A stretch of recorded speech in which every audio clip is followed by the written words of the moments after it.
I'll just jump in and talk about in the past year, we took care of a number of accumulated changes and worked them through the public review process, basically trying to clear the deck a little bit to be ready for the upcoming review of the Darwin Core Data Packages package. So we finished that in July. And then that was the point at which I stepped in as convener. And we also invited some more people to join the maintenance group to kind of broaden the range of experience that people had within the group.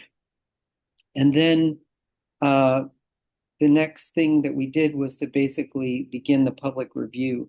So one of the roles of the maintenance group, anytime there's a proposal, is to assess whether that proposal is ready to go to public review based on whether it meets the criteria that we have to judge it by, which is stability, whether there's sufficient demand, and whether the proposal is likely to be successful or to be able to work.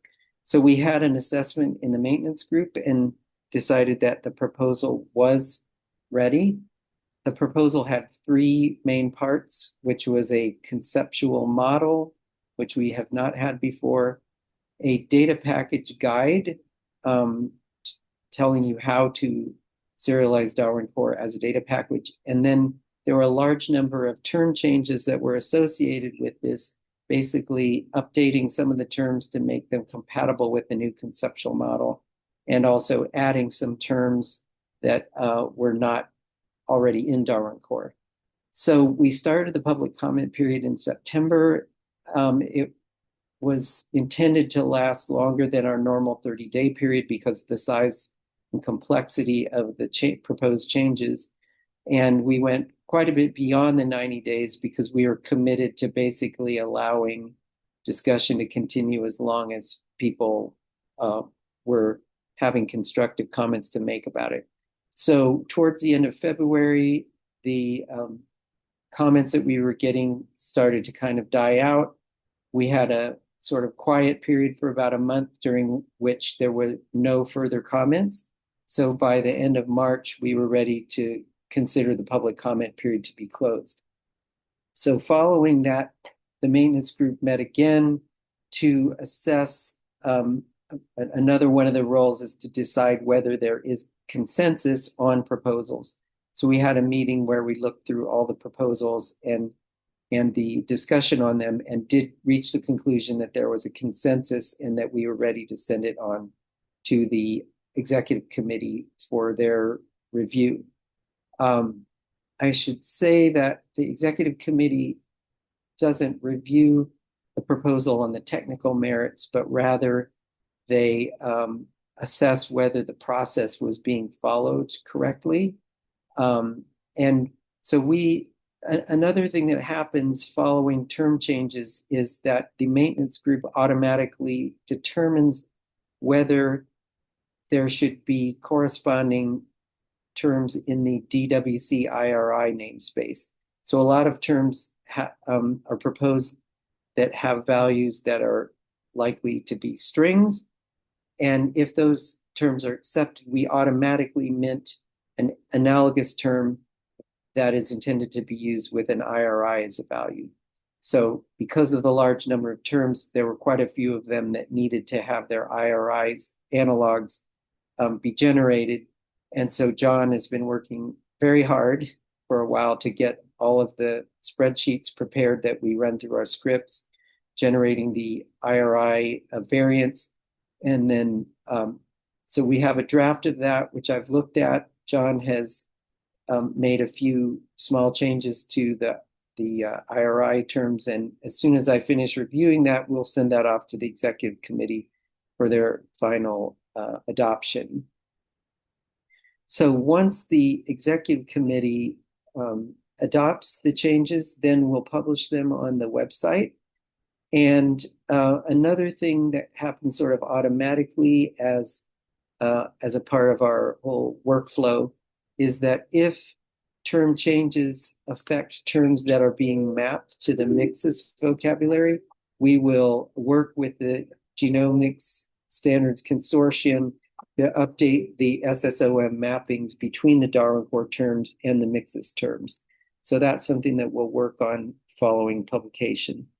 The next thing that we have to actually do process-wise within the maintenance group is to prepare the profile and schemas for the Darwin Core data packages. So that during the review process, it was suggested and the maintenance group agreed that they should accept responsibility for including profiles and schemas as a part of Darwin Core, as a part of the standard. Initially, that was going to happen outside of the standard, but it was felt during the public review that it would be better for it to be a part of the standard. So the next thing we'll do is generate those schemas, and then when they're ready for public review, we'll go through the same comment period. And at that point, Darwin Core data packages will basically be ready to use. So following that, we have some catch up to do. One of the things that's coming up, Ben's been working a lot on, is getting the mineralogy extension ready to go. And he's sent me a draft of the two reports, the feature report and the implementation experience report. So when those are ready and we've got everything published, we'll take up a review of the mineralogy extension. And then there's a whole slew of other issues that have been deferred during this extended period of time when the data packages review was underway.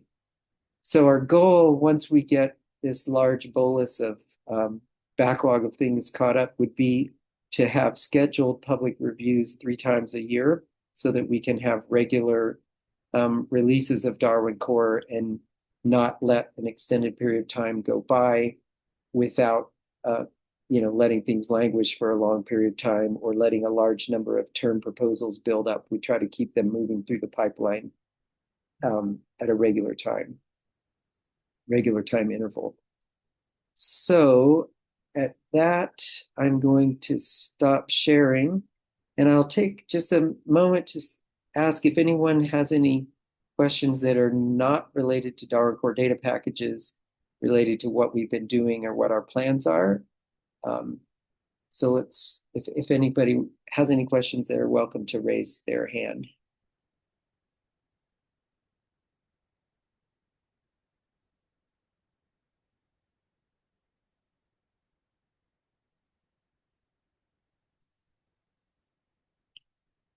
Okay, so at this point, I'm going to turn things over to John, and he's going to just talk a little bit about Darwin Core data packages, and then we'll have an opportunity for people to ask questions if they have about that. Yeah, basically right now we can open it up to any questions about Darwin Core in any of its forms. But obviously for the last year, there's been a huge amount of fuss and activity around the Darwin Core data package as a new way to share data. So first thing to say is that that doesn't mean that Darwin Core archives are going away. Not at all. They will continue to be supported. But it does mean that there is a new and more elaborate way to share data via a different encoding, which is a data package. So the Darwin Core data package itself is as a corollary to a Darwin Core archive, but is much more capable and has much more defined structure. And what we want to be able to do is to be able to define a single schema, at least at the beginning, in which all of the use cases that we've studied for the past 5 years can be accommodated. And that schema follows 2 documents that went through the public review. Basically, the schema should never be inconsistent with the conceptual model. And it also must follow the rules in the specification given by the Darwin Core Data Package Guide. So the Darwin Core Data Package Guide is to the Darwin Core Data Package schema what the Darwin Core text guide is to the Darwin Core archive schemas that people have been using already for years and years. So they have the same function, but to share things via different means. If you followed any of the webinars or presentations about Darwin Core Data Package, you'll know that that its structure, its capabilities, structural capabilities are much deeper and I would say richer and deeper, two different ways of talking about data, than Darwin Core archives allow. And that's why we spent all this energy to try to develop it. So one of the things I talked about in an earlier session that I am curious about, feel free to ask any questions you have to, but there's something that I'm particularly curious about and need feedback on. And that is with these two ways of sharing data, the, the Darwin Core data archives and the Darwin Core data packages, we have um, either an opportunity or a challenge or both in how to present those capabilities to the community. So as we've developed and evolved Darwin Core up until now, we've relied very heavily on a document that's not part of the standard, which is called the Darwin Core Quick Reference Guide. And it's served its purpose quite well as being the quick and easy way to understand what's in Darwin Core archives, basically.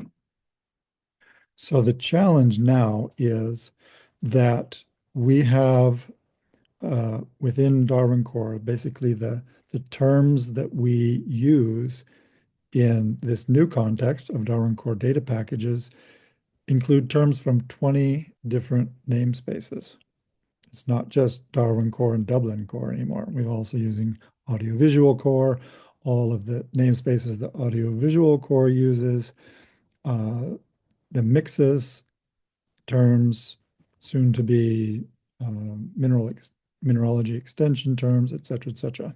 So now if you imagine ourselves in this world and what would a quick reference guide look like?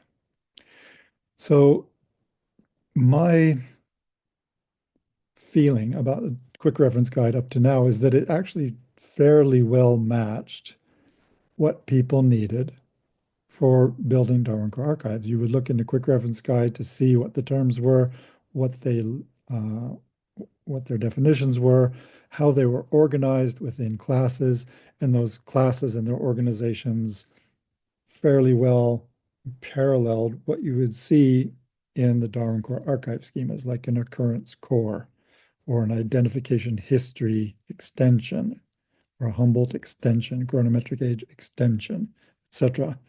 So it kind of matched. But now we're in a situation where there's a whole bunch of stuff that's not even possible to do in a Darwin Core archive. And if we include all of those terms in the Darwin Core Quick Reference Guide as we know it now, that could be overwhelming and confusing. You could find terms there and then not find a way to use them because you're doing Darwin Core archives as opposed to Darwin Core data package. So that was a long blown explanation of what my curiosity is, and that is from the perspective of the rest of the community, what can or should we do about this forward facing, supposedly simple guide to the standard and how to use it? And there are many possibilities. I would like from you as users, presumably of Darwin Core, to think about this and to provide feedback about how you think that might or might not work the way Darwin Core Quick Reference Guide is now. So I'm going to look for a link right now and leave it open for questions or comments about what I just said. And I'm going to share a link in a moment. Give me a moment to look for it.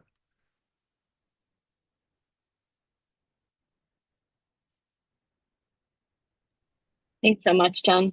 And Steve had to drop off. He's dealing with some family stuff. So just so you know, he's not here, but John is an excellent source for answering any of your questions. Hey, John, I got you. I win. You win. I was just about to hit enter. Thank you. Sure. It's because I can't listen and do anything else at the same time. So what I put in there is a link to an experimental and for comment version of a quick reference guide for the Darwin Core data package. And it incorporates not only search capabilities on terms, like if you don't know what term you're looking for, you could put in some keywords there, and that keyword search looks through the definitions and the comments of all the terms to find things that match.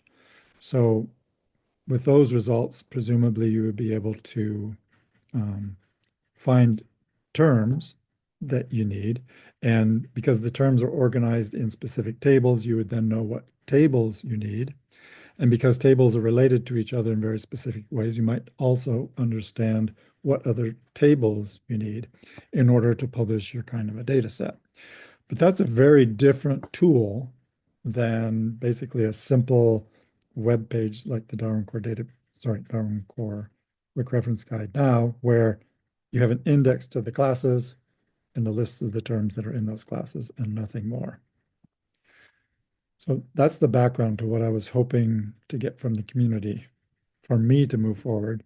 This isn't part of the standard. This is the auxiliary documentation that helps people actually use the standard.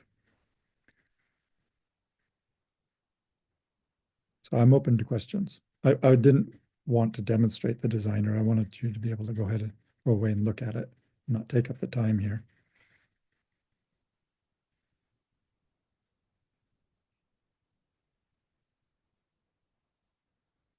So any questions at all about Darwin Core and any of its forms, about a timeline?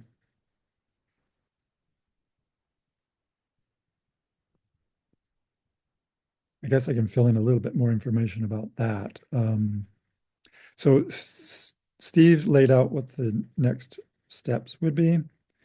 The potential timing on everything for enabling Darwin Core data packages is that as soon as the executive committee gets the message from Steve saying, here is all of the evidence that we did things correctly, please review that we followed process, and the executive committee then has 30 days to get together and make that decision whether we did or not. And once they send back that decision, which could be any time from the very first next executive committee meeting to 30 days from now, supposing that Steve submits it today, to have the decision. Then it will be up to me to produce all of the documents with their correct versions and stuff, which would presumably take me roughly an hour. And then we can publish the ratified standard. What takes more than an hour is taking the ratified version of all those terms and rebuilding the Darwin Core data package based on that. We don't have a version that includes everything that was just ratified, nor do we have a version that includes all of the discussion that happened during and after the public review about how to actually accomplish things that we need to with Darwin Core data packages. So presumably within a maximum of 6 weeks, we will have a standard that includes the data package guide, the conceptual model, and then we will build and put forth for ratification in the next round what the data package exactly looks like, along with Darwin Core archive schemas, including extensions for many things. Also go into the public review process and will be on rs.tadwig.org instead of rs.gbif.org. So that next review could take an unknown amount of time, but a minimum of 30 days from the moment that it's presented. And then once that next round of ratification happens for the schemas, data packages would then be part of the standard. They would be stable until the next version, and people could build and publish around them. And I know that GBIF is committed to being able to ingest Darwin Core data packages and from them to produce the same kind of indexing that they do already with Darwin Core archives. So you would have the option to publish event-based and occurrence-based data by either method, and GBIF would be able to ingest and index it. So we have a question.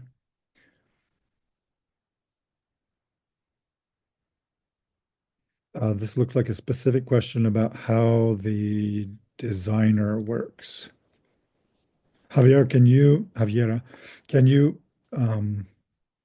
get online and explain that question?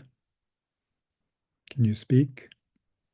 I'm just asking if it's the same term that I need to find field or select table. It's a simple question.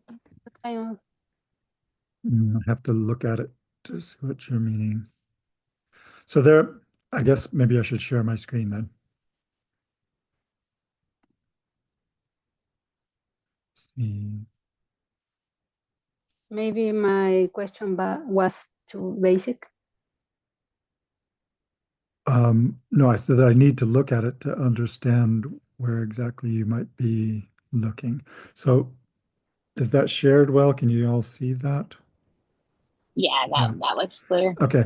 So at the very first thing near the top is the text box in which to search. Is that correct? Is that what you're talking about? Yes. Yeah. Okay. So here, this is to find a specific field. So let's say I'm interested in sharing coordinates. So I look up latitude and I spell it correctly. So doing that, below I get two options that include that string latitude. They're both in the event table. One is decimal latitude and one is verbatim latitude. And there's explanations there, definition, usage, comments, examples from what you would find in the quick reference guide for these terms. So that's how the search comes up. That's telling me that there are these two options, and I could then say, yes, I definitely need the event table because everything about latitude is in the event table. And then I would select event here. And so what this is doing, this is allowing me to decide what it is that I need in order to publish my data based on what I have. Does that make sense? Yeah. Yeah. And then I could go on to the next thing. That takes care of latitude, but now I have a country code. Oh, there's only one of those. It's also in the event table, so I don't need to add a new table. But now I know I have Sorry, a specimen. you can select. Give me a second. All right. No, I can share my, but go to the right. To the right. Mouse, yeah. There's a button. Select. You can select there. No, down. Yeah, middle. Select. Select. Yeah. So okay. You can select there. Yeah. Or direct on the table. That's yes. my question. Yes. Okay. It's so let's do this. I've deselected event below. My search is still in place. The event here I can select, and that will enable the event below. Oh, yeah. Thanks. So both ways. Thank you. Yeah, I didn't see the select button because I had the participants window over the top of it on my screen. Yeah. This is helpful to see it shared on your screen, John. It's a nice visual. Yeah. Okay, well, since we're there, I can't see now if we have other questions or not. Do we? No, not right now. Okay, so what I'll do very quickly is some highlights. The select tables and fields is what we're looking at now. That's everything on the screen. I can also look at relationships. So right now, there's just an event table selected, and there are no relationships to anything else. Let me go back and select catalog number.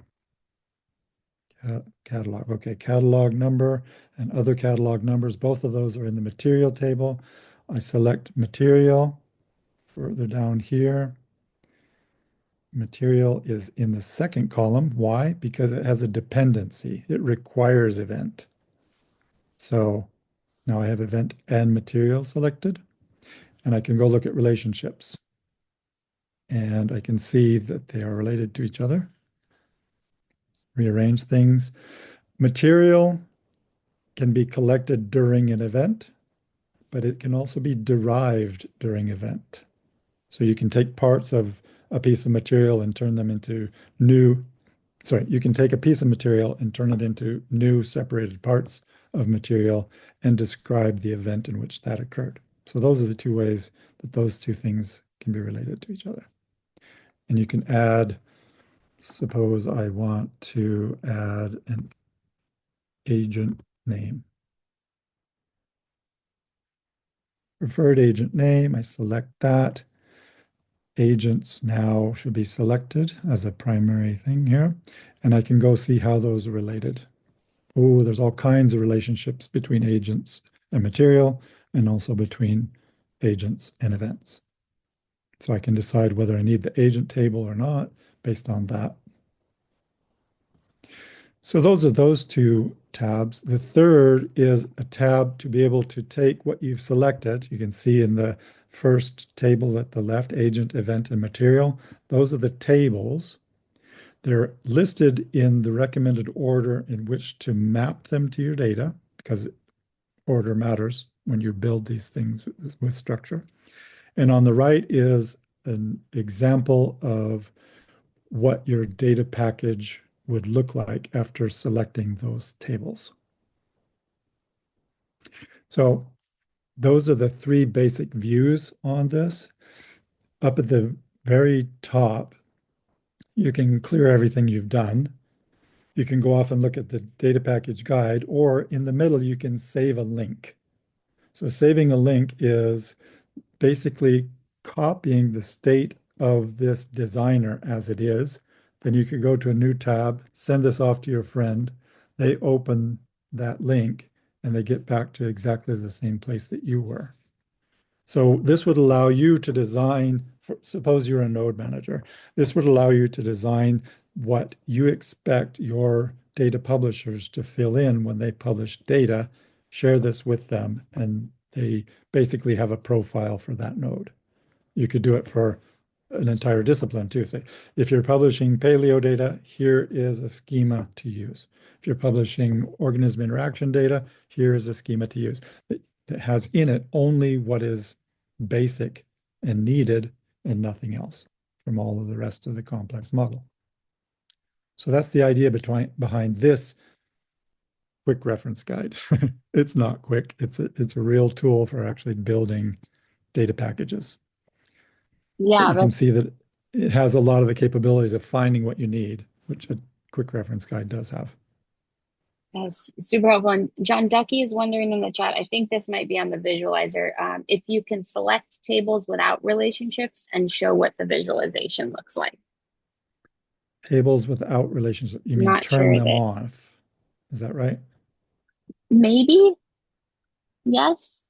Ducky, if you want to clarify, please feel free to jump in.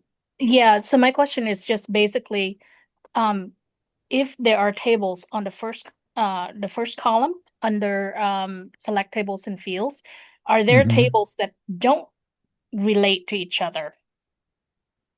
And if that's the case, what would it look like if I you think I understand what you mean.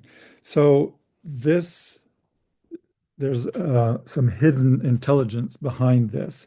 You can't select a table that is dependent without selecting what it's dependent on. That's why there are three columns here. If you look in either of the select tables sections, these are all ones you can select on your own. So we can say usage policy. We want usage policy. Now we go up here and we see usage policy and the relationships it has to agent. Now, if we were to remove agent, usage policy sits on its own. Yep, that's exactly what I wanted to see. Yeah. Okay. Then the second column, everything in this column has one level of required dependency. You can't have a chronometric age without an event. You can't have an event assertion without an event, etc. I hope that makes sense. And then the third column is where there is even more level of dependency. So, for example, if you wanted to have a chronometric age assertion, then you need a chronometric age. But that in turn has a dependency on event. So it's at minimum 2 levels deep. And so you can't even select that one yet unless chronometric age is selected. So now I can select that one. And now if I go up here, you can see what that would look like. And I say, oh, usage policy. I decided I don't have usage policies. Get rid of that one. And there's what my model looks like, along with the predicates that say how the things are related.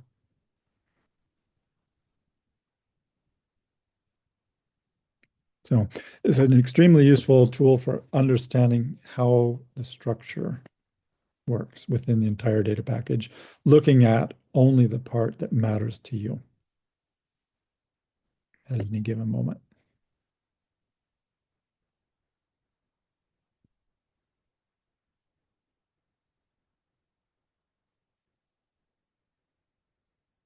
So now, this is great for a data package, but it's way overkill for just Darwin Core archives, and it has a bunch of stuff that would confuse you because you can't do many of these things in a Darwin Core archive. There's just too many levels deep of structure to be allowed in a star schema.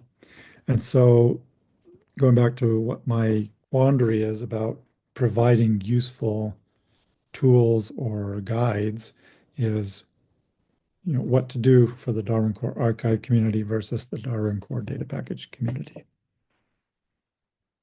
And so that they don't get confused between the two scenarios. So I'm open to any input. And it doesn't have to be now. I think this is a longer term conversation and I'll take input at any time. Right now, the best way I can think of is to actually just write to me directly. Because it's not really the maintenance group's problem at this stage. These are external tools that are external to the standard and shouldn't be a burden to the maintenance group.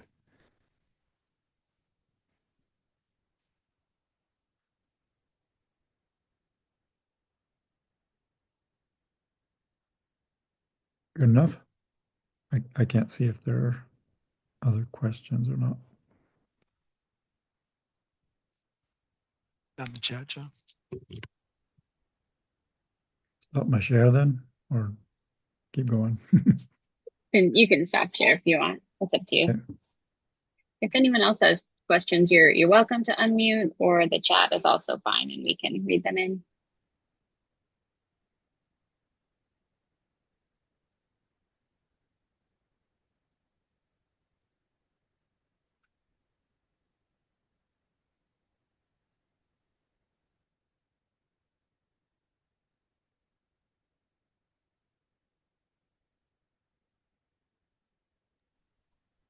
Well, let's give it another minute or so.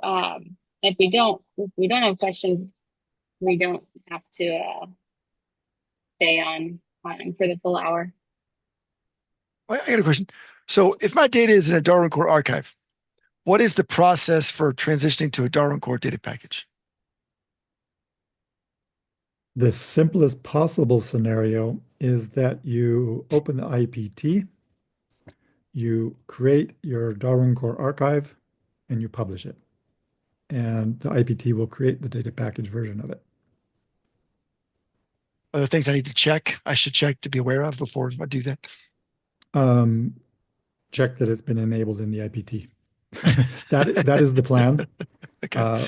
And I don't actually know the current status of it in the test IPT, but that Okay. is the plan. Any Darwin Core archive that isn't taxon core based is expressible in a Darwin Core data package. So About the keys, the keys. the keys will have to be generated unless you have them.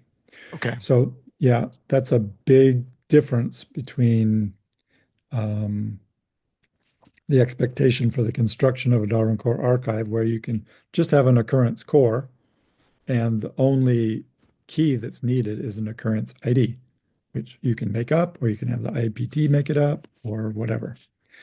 With structure, every ID, like that occurrence ID, matters in order to connect things. And in most scenarios, unless you're, for example, a collection management system happens to be built in a similar structure to the data package, you won't have those keys. They Right. just won't exist. They won't have any meaning to you. Or in some cases, they will exist, but they'll be local. They'll just be some number in your database that don't have a meaning in the world at large, and that's fine. That's an understood problem, and it's the reason that there's a specific order in which you should populate your tables. Okay. And the idea, at least for the IPT, is that it would provide and generate those identifiers for you. And they won't be globally unique. This is Okay. something that we discovered in post ratification discussions about the data package itself, is that, okay, now we have the means for people to publish their data via data packages, but what happens in aggregation? So I've published my occurrence-based Darwin Core data package, and it has my occurrence IDs. They're just straight out my database, and they're integers. And Ben publishes his, and his is straight out his database, and it's based on integers. And so there's overlap. There's no guarantee of global uniqueness there. And in fact, if you think carefully about it, there's absolutely no way to guarantee global uniqueness in any scenario. So what that means for data packages in aggregation, when GBIF puts all these together and combines Ben's data package with mine, they are free to replace occurrence IDs. They will, Okay. let me restate that. They If will not necessary, right? replace the occurrence IDs that you provide, but they will replace the primary keys that join the tables together. Yeah. So there's no guarantee that primary keys will stay the same in aggregation. They almost certainly won't. The identifiers that you provide will remain as something meaningful locally to your database. The same problem with images, right? When people have upload their images, they might have the same name. And if you don't do something with their file name, then you can have a conflict and it becomes an issue. So you have to rename all the images a certain way. Makes sense. Yeah. Yep. But back to the scary part, that what about all these identifiers that I don't really use? Yes, we know, and the tools will have to be able to make them for you. Based on some sort of catalog number, some sort of key you've given it. No, Taken. not necessarily. No. There will have to be a step where you are the one, depending on the structure of your data from the source, where you have to say how the things are related to each other. So let's suppose you just have a single spreadsheet. And in that spreadsheet, you have, it's like an occurrence core. But an occurrence core has data from multiple tables in a data package. It's got event data, it's got occurrence data, it's got material entity data, it might have image data. And so because it's just a row of one entity with one instance of each of those tables, the construction of primary keys is trivial. Nobody has to worry about it. But now, suppose you have a Darwin Core archive with occurrence core and a media extension. So many photos of a particular material entity or occurrence or both. Then because you already have structure there, you already said which occurrence the media goes to. And so in that scenario, it's also trivial. You've already done the work. If it's coming out of a database where the structure is different, that can get tricky. Where if the entities aren't the same entities and the identifiers don't have the same meanings as what they'll have in the data package, that's going to be a discussion for how best to go about doing that.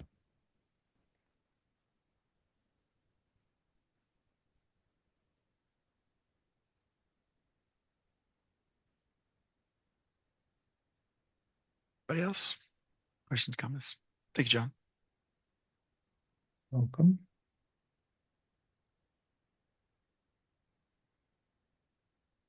I see Greg Greg's in video. I see him muted. Greg, you're muted. He's singing. This Greg's is singing. the session of cursed audio. Greg, you're muted, man. You're muted. You're muted. Yeah, you're muted. Let's do it the other way around. There we go. Sorry about that. Sorry about that. It was hilarious. I've had my eyes closed. I wonder if you could talk a little bit about how you imagine that the path that you're taking will lead to improved interoperability. Because it seems to me that, taking this like syntactic approach to data interchange is counter to the semantic approach that we really need. And the fact that the conceptual model is non-normative seems to be counterproductive to me. I would have preferred to see the conceptual model as normative and your data package as just something on the side. Mm-hmm. Yeah. There was a conscious going backwards first. There was a conscious decision to present a conceptual model as basically a human digestible entity so that because it's new, so that it could get into the consciousness of the community and be understood and discussed to a point where it could lead to normative artifacts. So, yes, I understand. We could have said, let's create a Darwin core ontology, but I think we would not progress going that route because there's so much extra baggage with uh, with how those relationships would be defined formally, what the hierarchical relationships between them would be, that frankly, in our community that hasn't even yet fully grasped linked open data, would struggle with. So the idea and the way we presented things was to basically open that door. This is the first step to understanding that world and um, and let's say an understanding that there are different levels of need that the standard would like to identify. So we started with a simple bag of terms. Darwin Core was a bag of terms, and that's all the standard ever was until now. We had documents that said how you might put those things together if you're building data sets in XML or with RDF or with text, and now also with the data package. But the standard didn't even include the schemas. Everything we've been doing for the last 20 years was because GBIF made an implementation that followed a document in the standard, which was Darwin Core archives follow the Darwin Core text guide. So that, from the historical and experiential perspective, was a wise decision. Look how far it got us in terms of liberating data. So I'm working for GBIF. GBIF has a particular need, and that need is to do what they've done well all along with occurrence data, basically, and expand on that. And with a certain timeline, nothing strictly defined, but I mean, basically in our lifetimes that needed to happen. And so the process, the perspective, and the approach was to take it stepwise, go from where we are toward where we might be in that truly semantic world. Yeah, well, I understand that, John. Like 40 years ago, we went through exactly the same information engineering process. Build a conceptual model, turn it into a relational database, which looks surprisingly like your data package. Like they're almost identical in every way. We've been using it for 40 years. We use it to capture everything within our system.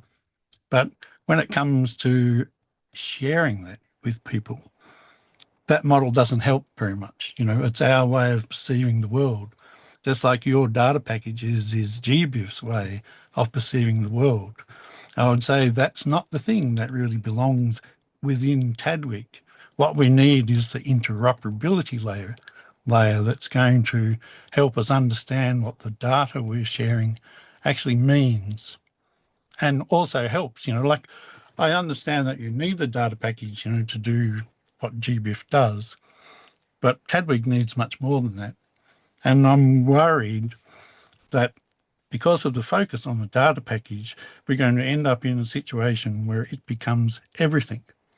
It becomes the model like Darwin Core did in the first place, became the model for people's own database systems. And that, to me, seems to be counter to our requirement for interoperability. One quick comment first, and that is I think it's disingenuous to say that the data package is a GBIF product. Oh, well, sure. So I'm sorry about that. No worries. No worries. But And the it's reason I just say so that is the process through which it came to be. So the use cases aren't GBIF use cases. Those were use cases that came to the table that, because they are real and the community wants them, should be of interest to GBIF. So it's, yeah, we I did the same disagree. thing. We sort of looked at as many use cases as we possibly could, and but that's our data package that resulted from it. Right. Right. And it's not surprising that they would look very much the same Mm. because there are certain truths, let's say, in what we do. So now, Steve said earlier that all of the for all of the terms that were being created, there would be DWC IRA terms created in parallel. So yes, is that the case for all of the new terms that yes, you're adding? Every single one yes. there'll be IRA equivalent that we can Every use to one, build a yeah, semantic layer. yes, every one for which it makes sense. Yes. Not every term makes sense as an IRI term, but No, I can understand that. yeah.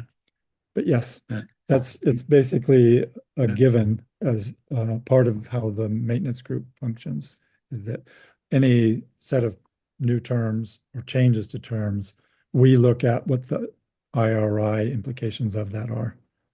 Yeah. Yeah. I'm sorry to take, just my city making noise, I suppose. No. It's the kind of the parallel between what you're doing and the discussion that's been going on about how do you get Latimer core into Tadwig. Yeah. Latimer core, they've attempted to put relationship terms into the vocabulary itself. Yeah. Right. And you argued in their session that that was probably the wrong thing to do. What you should do is just stick with your vocabulary and make a data package. But the Or at least, semantic, work on separating the 2. the semantic component is the relationships terms themselves, which actually really belong in the ontology. They're Yes. actually built within the conceptual model. And I would argue that that's the thing we should be trying to formalize. You know, it's the relationships that well, first we have the meaning of the terms and the relationships between the classes that they can be used to build.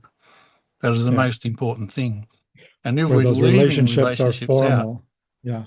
like we're using just a English label saying this is what we understand it to be as humans. Yes. I'll shut up now. Not because there's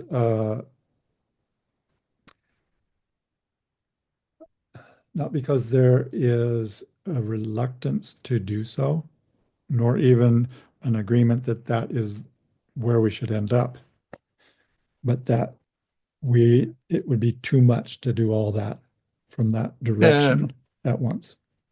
I understand that. But I'm worried that the path that we're taking, I don't argue against its need. I understand that perfectly, I think, but I have this niggling doubt that it will mean that the ontology will become more difficult because of it. I can see that from what I've done in practice already with data package, because there's more than one way to do things. Yeah. Yes. Like we've gone the reverse order, basically, is what you're saying, Greg. For pragmatic purposes. You're considering that we've gone the reverse order for pragmatic purposes strategically. Yeah. Yes. And their unintended consequences. With for ladder going the McCall, reverse you've tried to do it the other way, but by making the relationship terms, but you could actually, by building the ontology, you could fix that.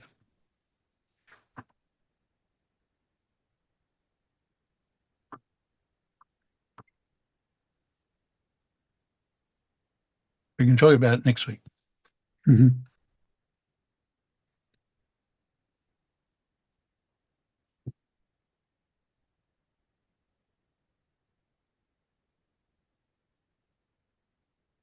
Anybody else? I just like to say, just thank you very much, John, and the team that you're working with. It's an amazing piece of work, really. You should be very proud of it. Thank you. It's taken long enough.